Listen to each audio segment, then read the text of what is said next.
Hello and welcome back to the Villa Filler podcast. I'm here the morning after, as always, with my good friend Dan Wiseman. Dan, Aston Villa 4, Newcastle 1. Say it quietly, but our Champions League push is going strong, mate. It's happening. What a result. What a win. And especially when you consider the scorelines that we've suffered against Newcastle in our past three games, this one Yeah. just felt that much sweeter. Yes, it did, mate. It did. I don't know what's more remarkable, the Villa performance yesterday or the fact that me and you have been able to get on a Zoom call pre 9 a.m. All manner of the if we'd have lost yesterday, I don't think the podcast would have come early somehow. No, mate. What a game. What a game. What a day. What a performance. This Villa team, we have really hit stride at the right time. And whilst perhaps this fortnight felt like the crescendo of our season, a potential FA Cup final aside, with the PSG game, the Newcastle game, City on midweek, and then the Cup semi-final on Saturday. It's easy to forget that there's still plenty of football still to be played this season. We can do all of this good work, and we've still got tricky games to come. Spurs, United, Fulham, Bournemouth. Tricky ties still lie ahead, but this was the one that really was the pretext for it all.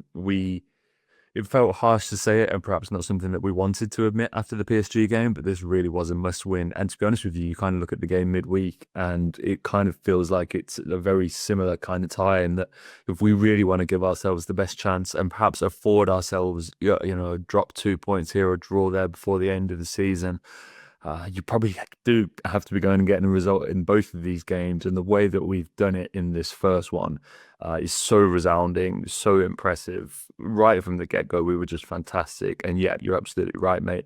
This was the one that really, really, I think, made everyone believe that we are really, really in the picture to be in not just the top five, but potentially crack the top four too. Absolutely. And it felt like a continuation of PhD game, really.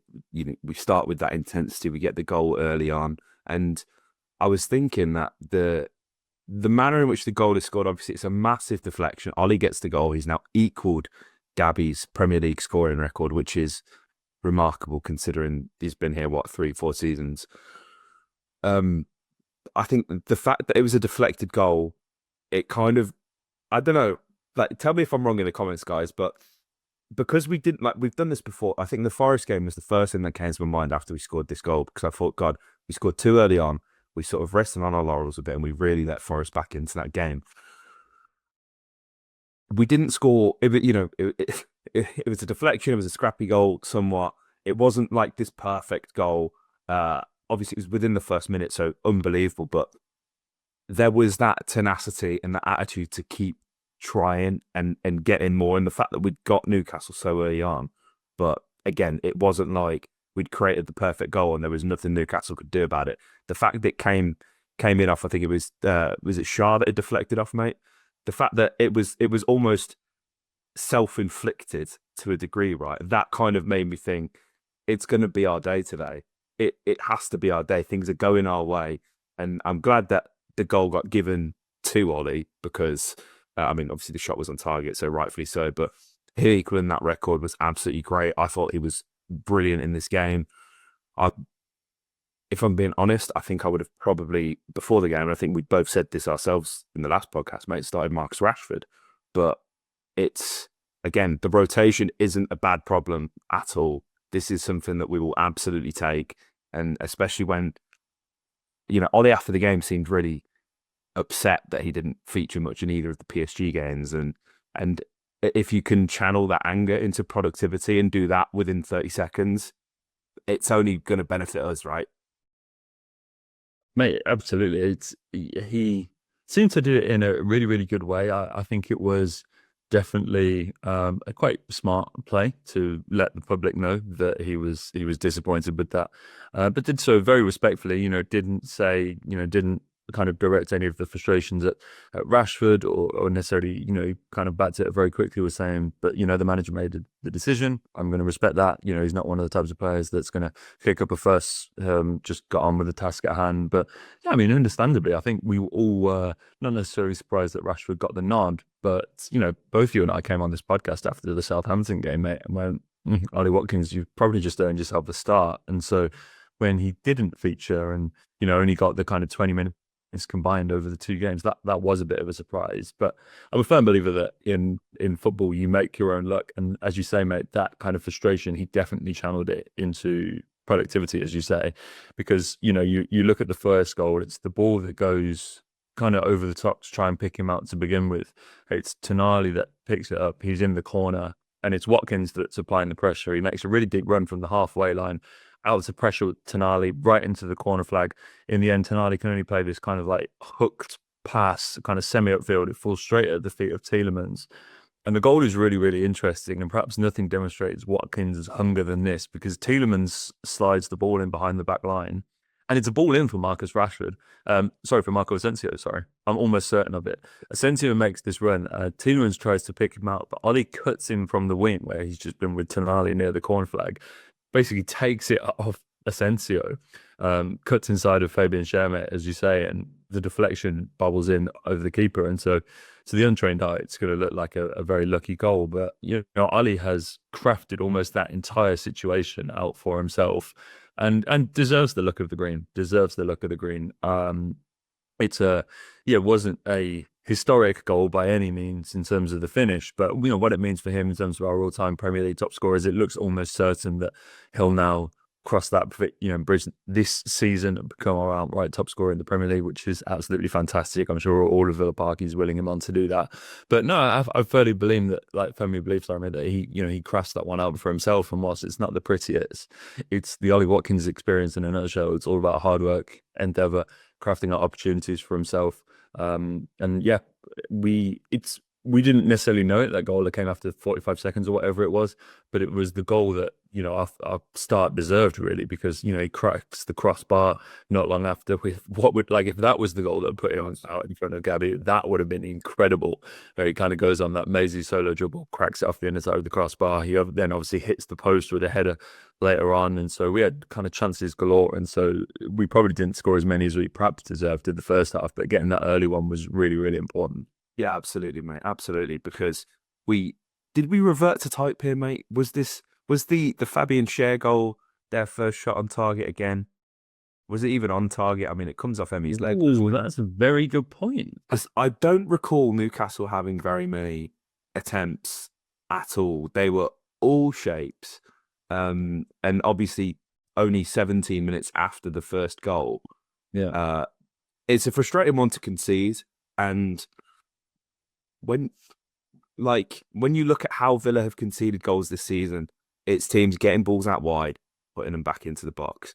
And, to kind of to talk about the deficiencies of Ian Maatsen's game before we talk about the unbelievable elements of his game, I feel like this 90 minutes does sum Ian Maatsen up. And there's not really a lot that he can do, being 5'10", matching up against the 6'4" Fabian Schär at the back post. But the ball's being played in, I think it's by Harvey Barnes. It was, it's just a brilliantly timed run. It's just a really frustrating goal to concede all in, because you don't want to be beaten at the near post. You especially don't want to be beaten by getting megged if you're Emi Martinez. But the great thing about this goal is we didn't let our heads drop. And because we'd created so many chances early doors, I wasn't particularly, at this point, that worried about the Nottingham Forest element that I'd mentioned before, because I thought, well, we really have battered these, and these don't look very good, and they've only scored from their first attempt they've had so far in this game. So I did kind of feel like there was so much more of this game to play at the time, and we did have to wait until second half to get the rest of our goals. But they were like London buses, mate. Once we got one, we got three, and the Maatsen goal was just absolutely wonderful. And again, you have to praise Ollie in that situation as well. I saw Maatsen's interview after the game. He was hoping that Ollie saw him so he could lay him off. But I can only imagine that Maatsen was screaming in his ear, play me in, because he was obviously behind him, motoring away all that time. But that's brilliant centre forward play from Ollie, and beginning to expect these kind of things from Ian Maatsen. And I think there's certain types of game state which really suit Maatsen, especially offensively, because he's not a he's not really a left back, is he? He's a sort of modern fullback or wing back. Yeah, I honestly think that you could play Maatsen in the central midfield. I think you could play him on the left of the central midfield. I think you could play him on the wing, left midfield, left wing back, anywhere to really maximise his attacking output. But the finish is so good, and we've seen him do this for Dortmund. We've seen him do it for Burnley in the Championship even as well. But it comes at such a crucial time, mate. And what I loved about this goal, I've watched it back so many times. Nick Pope moves once the ball's hit the back of the net. That's how hard Maatsen hits this. He absolutely drills it at him and gives Pope no time to react, which is just what you want. Probably one of the most clinical goals that we've seen all season, if we're being totally honest, mate. I loved this from Maatsen. First Premier League goal. You could see how much it means to him. And whilst I was celebrating and absolutely overjoyed, I was sort of shedding a tear for my FPL team because I've got Bench Boost and Luca Dean in my team. So I was kind of thinking, great, that's Dean is not coming on in this game. Like, when you actually like break Ian Maatsen's kind of time at Villa down, and actually I think kind of compare it potentially in a similar way to Daniel Marlon, in that when you kind of see a player join a team and then not really feature all too much, they're kind of getting bit part roles, particularly for someone like Ian Maatsen, who, you know, it's been, you know, pretty well documented that he was playing in a Champions League final last year, and they don't really play too much early on. It kind of feels like, oh, you know, is the manager doesn't really like him, maybe he's not quite ready, and obviously there are questions around his, you know, the defensive side to his game. But actually, kind of similar to Daniel Marlon, in that we've seen a lot in recent years about players who come from the Bundesliga, particularly struggling to adapt to life in the Premier League, and it can be a little bit difficult to them. It's a very different league. It's a lot more physical. It's not as transitional, and so it can take those players a little while. And this has been pretty well documented, both outside Villa and beyond, really. And actually, how it's been a slightly slower process of bedding in for those boys, but it's got them both to a point where now we sit here at the back end of the season, and we've got these kind of two players who feel so fresh, raring to go. Their seasons are only just getting started. And you kind of look at how this team has changed and rotation has impacted things. You've got to think about, you know, at the start of the season, someone like, it was kind of more by force than by design, perhaps, but Lamar Bogart was playing such regular minutes at the first half of the season, and was someone that, along with Leon Bailey and Pau Torres, was left out of the squad yesterday, not for like any disciplinary reasons, just because such is the squad that we have, we can't fit everyone on the bench these days. And so we've rotated the team really, really nicely and kind of phased players in and out to have periods of really intense minutes at different points in the season. And so, yeah, we've kind of got this Ian Maatsen, who's now really patched up that defensive side to his game. I thought he was absolutely fantastic in that regard. He's going to get all the credit for what he did going forward, and rightly so. It's a great finish. It's another one of those goals where you really know that we're a good team, and you really feel that we're a good team, because you kind of you don't really appreciate how good that goal is. Like in one of the seasons gone by when we were drossed, that goal would have been one of our goals of the season. It's a really, really nice kind of flowy move. The way that Maatsen comes down there, like bombing on, cuts it across the keeper. It's a brilliant goal, but kind of feels par for the course for what the Villa can do these days, to be honest with you. And yeah, I was so happy for him, mate. So happy for him. It's a great finish. You forget how experienced he is as well. You know, this was his 150th appearance in English football. That's pretty crazy. Pretty crazy. You know, this guy is really, really seasoned when it comes to playing in this country, and absolutely showed it yesterday. It's his first Premier League goal. He's still only 23 with 150 English League appearances under his belt. The trip to the Champions League final.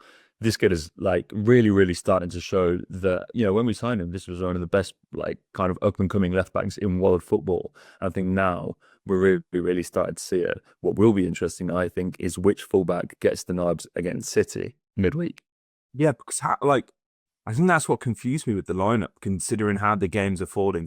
Like Newcastle, City, Palace semi-final.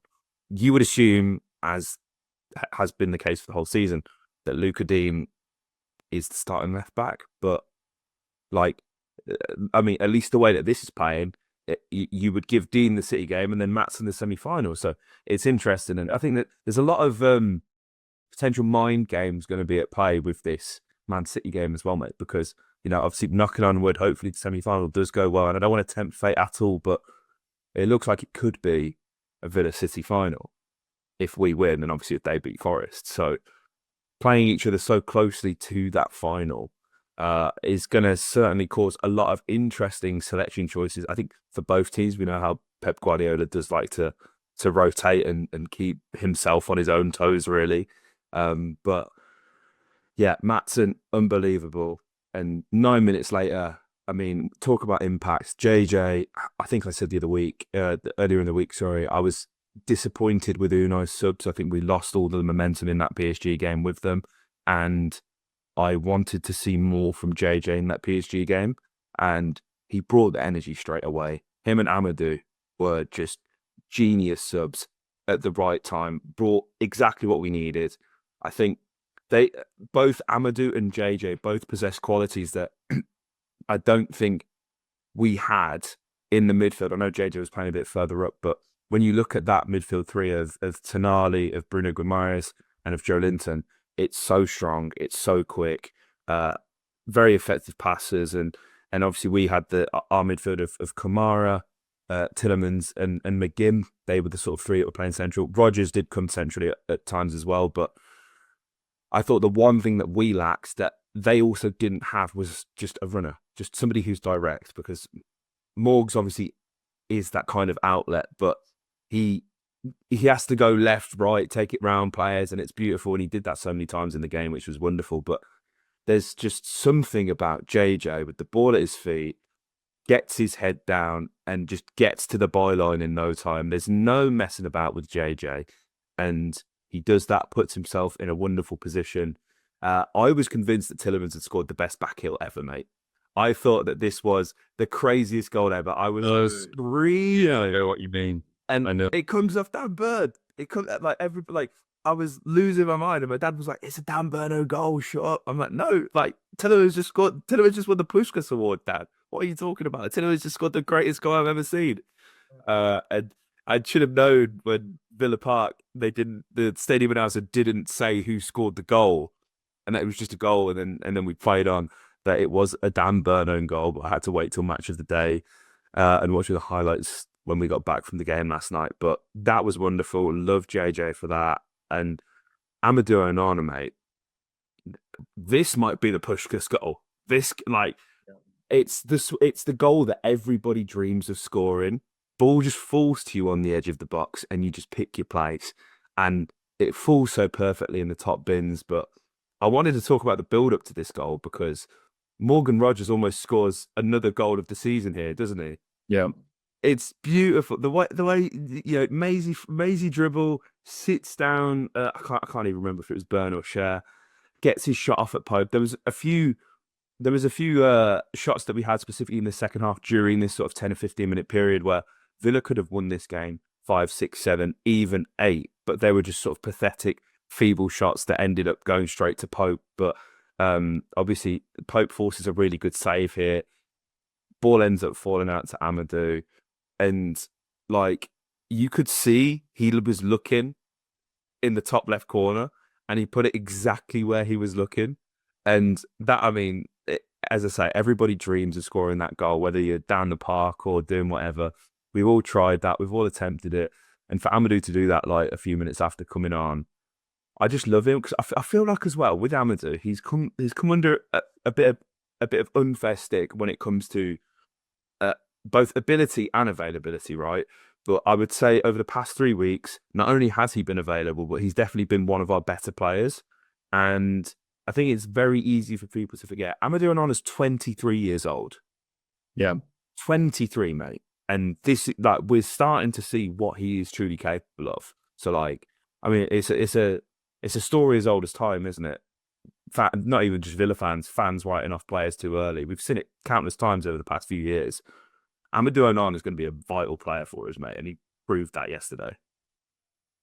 It's a great goal. He did a really, really good interview. Actually, I think it was with Opta Sport after the game. And it came up on my TikTok feed, and he was basically saying that he heard Booba like screaming at him to leave it, because like Booba was like on like right behind the ball as it kind of came out, whereas Onana's the one running onto it, and he basically just goes like no, and just like hits it into the top corner. But yeah, for those players to have such an impact, JJ and on Onana I'm talking about, to have such an impact is great, considering all of the noise there was after the PSG game about Onana's substitutes and Emery's substitutes, and it mostly came maybe from neutrals. I think in the maybe that don't watch Villa so much and kind of know that the substitutes are almost choreographed at this point, and the kind of lineups. It wouldn't surprise me if Emery's kind of 3 or 4 games ahead in terms of, right, we're going to bring this player in for this game, drop him out for that game.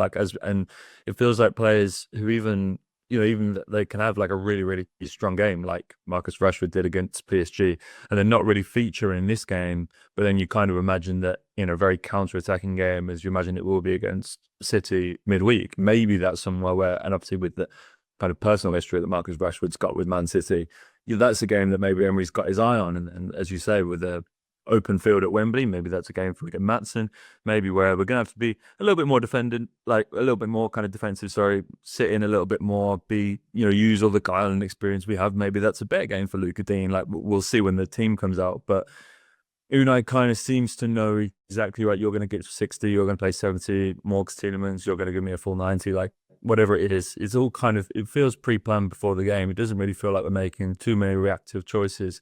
But to bring those guys on and for them both to score, really, really great management. And like for the both of them, I was really, really happy. Gutted that JJ didn't get the goal for himself that he hits the inside of the post with not long after. But no, it was a fantastic goal, mate. A fantastic goal. And yeah, with that Morgs chance as well, it's Tielemans again that kind of slides the ball in behind. And I didn't want to let this podcast slip by, mate, without talking about Yuri. Really does feel like he's starting to get his flowers now from the kind of wider footballing press, from pundits, kind of being recognised as, one of, if not the best midfielder in the Premier League this season. And so many of Villa's players tend to go under the radar, and you and I have spoken pretty extensively about how this perhaps benefits us as a club. There's never really been too much noise around our successes. Players that do play really, really well for us, there's not tons and tons of press coverage about normally, but it does feel like Yuri is starting to buck that trend. And he's just amazing to play almost every minute in the position that he does, play it to such a high standard. He has been one of the best pickups the Villa have probably ever made, to be honest with you, transfer-wise. Like, he's just been absolutely exemplary with the season. Thought he was the best player on the park yesterday to go up against that midfield. As you say, Tonali, Guimaraes, Jolinton, such a strong midfield three. It's probably the worst game I've ever seen Bruno have. Just seemed to kind of lose his head, to be honest with you. How he only ended up with a booking, I'll never know. Probably committed 6-7 fouls yesterday. Just couldn't really keep up with the game. Ended up kind of lashing out, leaving a few on people just kind of out of pure frustration. And that's when you've really got someone. And Yuri was, fantastic, mate. Fantastic. Onana's 23. You start to realise the kind of value he could hold to this team in, obviously, don't want to just say 4 or 5 years' time, like he's got nothing between now and then. But if you can see what he's doing at 23, by the time he's 27, 28, he's going to be an incredible player, really. It looks like there's new terms coming for Booba. And so that midfield, we've really, really struck gold there, and keeping them together and keeping them rotated, keeping them fresh is going to be really, really important. But for that, that's where that game's won yesterday, to be honest, mate. Yeah, absolutely. Jolinton and Bruno, lucky to even be on the pitch. Jared Gillett, you are an absolute disgrace. I'll say it because I know you won't, mate. It's just absolute, it's becoming ridiculous. And I know it's the same for every team, but the state of refereeing in this country is diabolical, and it requires an investigation. But we're peaking at the right time, mate. We're peaking at the right time. I've been saying this for weeks. I genuinely think we finished third. I think it's all happening. I think this is a massive win, especially as I mentioned at the top of the podcast, given the fact that Newcastle have repeatedly given us some very tough games over the past season and a half, even extending further than that. I know we beat them 3-0 at our place 3 seasons ago now. It's always a tough game. That feels massive. The last time we won at the Etihad, what was that? 2013? Was it a Leandro Bacuna free kick? When what? It was a very long time ago. I feel like it was a 3-2 game. Andy Vyman was it? Or was that no? Andy Vyman one was in front of the Holte end, wasn't it? Why? It's Joe Hart. No. When did we win the? Was it the League Cup? Gabby scored. Yeah. Well, there you go. So it's not even in the Premier League, mate. So that's how long ago. That's how long we're talking. Yeah. It's a long time coming, and I think we've deserved a win at the Etihad in recent years as well. So listen, I'm not saying we'll beat Manchester City, but I think that this is going to be a very competitive game. And I think, as I say, we're peaking just at the right time. Everything's aligning. So as the table currently stands, we're recording this before the Forest Spurs game. Obviously, that happens on Bank Holiday Monday. This is the Sunday. We're currently on 57 points. Scoring the 4 goals, obviously with the +3 goal difference is massive as well. We're now on +6 goal difference. We're tied on points with Forest, who are in 5th with 57 points, +13 goal difference. Spurs away for Forest that could go anyway. That genuinely could go anyway. Like, it would not surprise me if Spurs managed to turn up under the lights after their big Europa League win and do something there. And that is certainly what we are all praying for. Obviously, City get by Everton. That was to be expected. Looked like it was a tough game for them as well. Again, which is to be expected. Everton aren't a bad team. City are on 58 points. Newcastle in 3rd on 59. Arsenal 2nd, 63. Liverpool 76. Obviously, we're not catching either of those. But we beat City on Tuesday. All of a sudden, we're on 60 points. We're in 3rd, potentially, depending if results go our way. That's huge. And then, obviously, you have the semi-final to deal with. And the final 2 games of the season, those being Spurs at home and Manchester United away. Spurs game potentially being moved as well if we make the cup final, if they make the Conference League, the Europa League final as well, sorry. Like, there's loads of things that are going in our favour. And I never feel confident about a win away at City, but I just have this feeling, mate, that I think, I was saying, like, coming out of the Champions, I know we beat PSG, but obviously we lost the tie and we were out of it. That had the potential to derail our entire season, right? We spoke about it. At 2-0, we're thinking, Jesus Christ, this could be 7-0 in this game, right? PSG are that good. We stood up. We scored 3 goals. We had PSG well beaten. I don't know did you see Ousmane Dembele after the game, mate, receiving the player of the match? They were they knew that they were well beaten. And Luis Enrique, full of respect for the winner afterwards as well. So got to give him his props there as well in his interviews. Like, what the PSG it feels like the canon event of the season, right? Because we've proven we can go and beat Europe's best team this season. I think it's fair to say. You could maybe argue Barcelona. There's definitely a case for Inter Milan as well, being one of the teams that are up there as well. Arsenal did a number on Real Madrid. I'm convinced we'd have battered Real Madrid, to be honest. But Arsenal in the Premier League, we know aren't that special. We've proven what we can do, right? If we'd have got beaten, it's how do you galvanise the dressing room? Like, it would be very fair for these people, for the players in the squad to be feeling sorry for themselves, maybe their standards drop. There's so much left to achieve this season. And as I say, the PSG game at home feels like the turning point in the season. Like, I know we've won all these games leading up to it. We're on this crazy unbeaten run at Villa Park that dates all the way back to, I think it's October at this point. Absolutely ridiculous. We are one of the form top sides in Europe, realistically, barring a couple of meltdown results against Palace, blah, blah, blah. The point I'm trying to make here is these boys, confidence has never been higher. The confidence has never been higher. The belief has never been higher. And you can say the opposite of Manchester City. And I have this awful feeling, and I don't even want to put it out into the universe, but I have this feeling we beat them here, we make the final, we lose the final, because silverware is all City have for their season, right? We still have, like, if we don't win a trophy, I mean, obviously that will be devastating, but if we've got top 4, Champions League quarterfinal and an FA Cup final, that is still a successful season. I'm not saying that's what I want to happen at all. I want us to win that bloody trophy, and I think we can as well. I do think we can beat City, but I genuinely think, mate, we go and do a number on City after all this, because the confidence is high. The way we're playing is electric. I'm I'm a believer, mate. It's quite Eddie Martinez. I'm a believer, mate. Come on. Yeah, we'll see, mate. We'll see. If it's going to happen, it's got to happen now. You're absolutely right. We are, the thing is with City, and like you look at the games that they have between now and the end of the season, we are their toughest game remaining. They do have a really, really friendly run to the end of the season.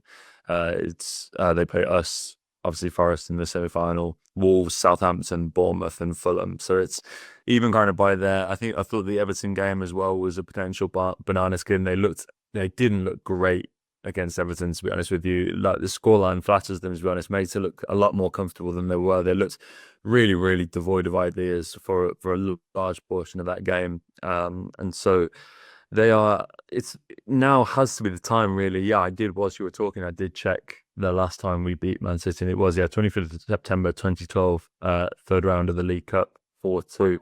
And so, yeah, and even then it was in extra time. So, like, it's been a long time since we went and won there in the league, and so yeah, it's probably about time that we go up and yeah, do ourselves some justice, because we did put in a pretty good performance there last season. Obviously, it kind of ended up being 4-1, which was a real shame, but the Duran goal, and I did feel that 4-1 was slightly harsh on the day, and so yeah, we really, really do. If we can go there and get a result, it would put us in such a strong position, mate. As you say, we're kind of relying on other teams to kind of do us a favour. As you say, can Spurs do something? Yesterday, I had everything crossed that Everton could hold out for at least a point yesterday against Man City, but couldn't quite get it over the line. Newcastle still have some tough games to play as well. They've still got to play Brighton, Chelsea, Arsenal. So there's still a lot to play for, But as we say, we've got to kind of get through this test. But just not losing yesterday, as you say, man, that would have really knocked the stuffing out of everyone and made this so much harder. And you just got to kind of use the old cliche, take it one game at a time. We've done all we can to get to this point, but full focus has got to be on Newcastle, and then we can look forward to the weekend. Absolutely, mate. Absolutely. We can't rely on other teams. We can't, like this, which is why we have to go and beat City. And then after City, I know we've still got some tough games, but Bournemouth away is then the next one, because they're not breathing down on X, but the European football of some form could be coming into the Vitality. So it's important that we go there as well, and then go and get a positive result there, because as I say, I've already read out how tight this table is. We beat City, it effectively guarantees at the very minimum top 5 Champions League football.